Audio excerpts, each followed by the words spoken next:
What up? It's the PAC man, all things physician assistant. In this video, I wanted to talk to you guys about how to study for the PANCE. I'm going to give you just two quick tips. I'm going to give you first a tip on how I studied for the PANCE, and then how I think you should study for the PANCE. First, how I studied for the PANCE is a bit extreme and probably unnecessary, as to my knowledge I was the only one in my class who did it this way, and everybody did just fine. So it really doesn't matter which way you study as long as you pass the PANCE the first time. So basically the way I studied was, as soon as clinical year started, I started studying for the PANCE. Now, it's not like I sat there for 8 hours a day cramming through pathophysiology books or what have you. No, I just pretty much, we had access to so many different review question banks, that some that the school provided, others that I purchased on my own, or some of my classmates and I, we split like the cost of a course, and then we all used the same username and password to gain access to the website's question bank. So things like that, right? So basically I went through 60 questions per day. Go through the whole 60, and let's say out of 60 I got 30 wrong. I got a 50%. That's it. There's 30 questions that I understand and know how to answer, and then there's 30 questions that I do not. So now I could focus on the 30 that I do not. So after I would get my results at the end, and it says, hey, you got a 50%, and then some of the websites were set up nicely to where they would say, review the ones you got wrong. Perfect. So now I just go back and read why the correct answer is correct and why my answer is not. Because obviously there's a disconnect. There's somewhere within that question that I obviously don't know is why I got it wrong, or I didn't understand how it was being asked, right? So I read it and I'm like, didn't know that. Or, okay, I see my mistake. Perfect.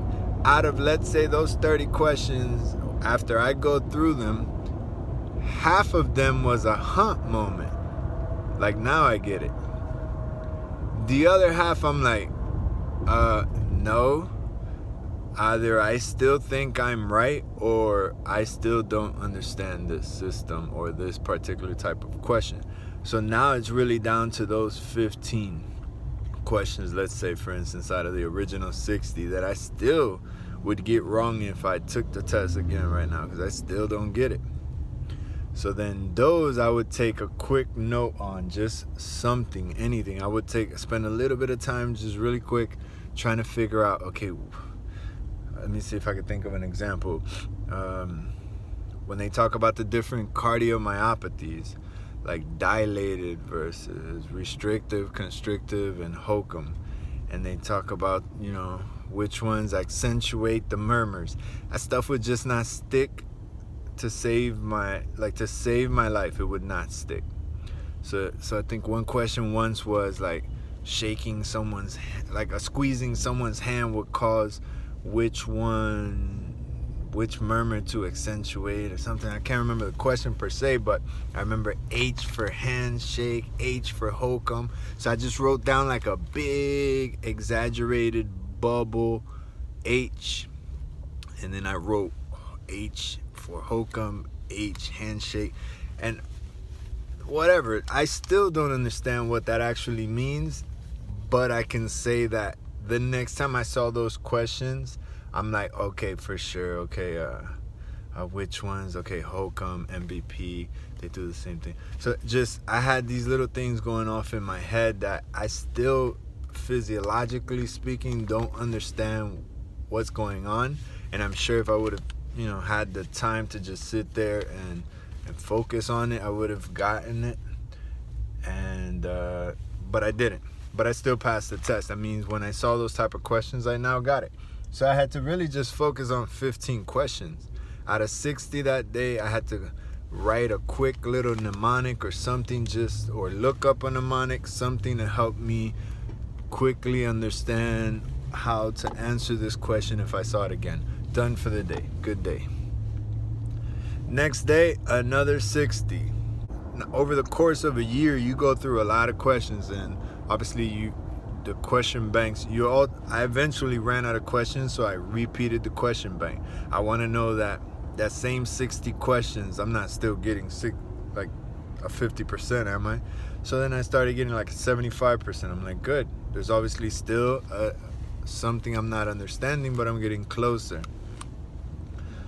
And through all of clinical year, I did that, and I think it paid off, because as soon as they said you can now register for the PANCE, I signed up for the very first available class offered. Not class, but the very first available test offered. Just because I felt like, man, I've been looking at questions for a year straight. You know how many questions you go through through a year straight? Multiple question banks, repeated multiple times. I felt like, man, I don't even know. So when I took the test, I was like, oh yeah, I've seen these type of questions. I understand these type of questions. I know what they're trying to ask me. Or, oh yeah, I remember this little mnemonic. I remember for this. So I felt comfortable in the test. So that's how I studied for my PANCE. Now, obviously, that's not the only way to study for the PANCE. We had plenty of classmates who just focused on their clinical year, and when it came time to get ready for the PANCE, then they all kind of grouped together or isolated themselves and started studying for the PANCE for like a month straight, and then took the PANCE and passed just fine. If that's your strategy, no problem, except if you only have a month to learn to make sure you're able to pass your PANCE, then 60 questions a day just won't cut it. So then my recommendation becomes that you basically do a PANCE per day.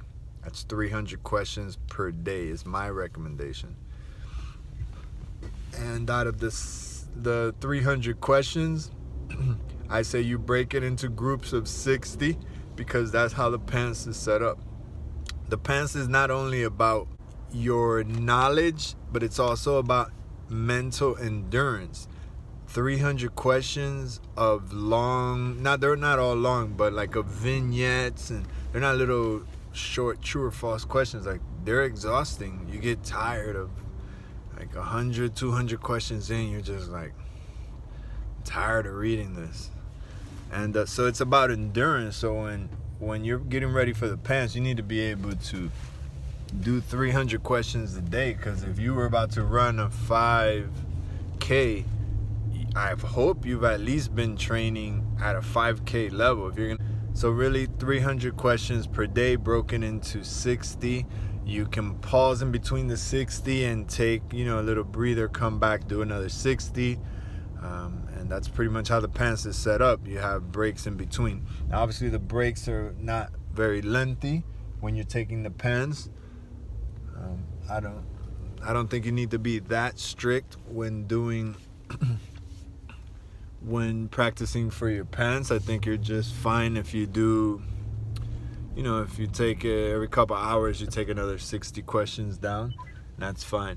But the name of the game really is that at the end of the 300 questions that day, it's important that you go back and review the ones that you got wrong, because that's what makes the difference. Notice it's the same principle for studying all clinical year or studying 1 month before your PANCE. Same principle. Forget the ones you already know. You know what you know. The hardest thing is figuring out what you don't know and then figuring out how to then know it. So always review the ones you got wrong. Alright, I'm driving like a maniac trying to get to work. I don't know why. So I'm going to focus back on the drive. Love you guys, and best of luck.